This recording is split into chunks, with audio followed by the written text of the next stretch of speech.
Odoo Inventory Management tutorial. So hello there and welcome back to another video.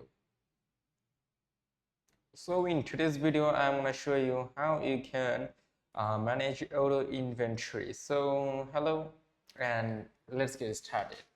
First of all, you have to head over to odoo.com. Then you have to tap onto this option called Start Now. It's free. You can also check out these options right from here.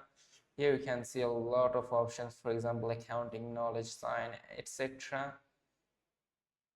You can just check them out, and here you can check it out. This option inventory, you can just tap onto inventory, then you can tap onto Start Now option. Then you have to enter your first name, your company name, your email address, your phone number, and etc. Then you have to tap onto Start Now option, this option,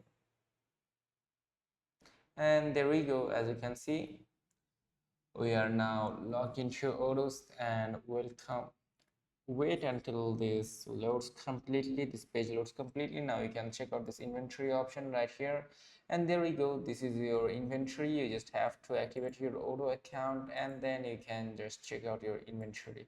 You can open your delivery inventory from here. As you can see right now, I don't have any delivery to do, also receipts. So that's it. So if this video is helpful, do not let me know in the comment section and subscribe to the channel. Goodbye.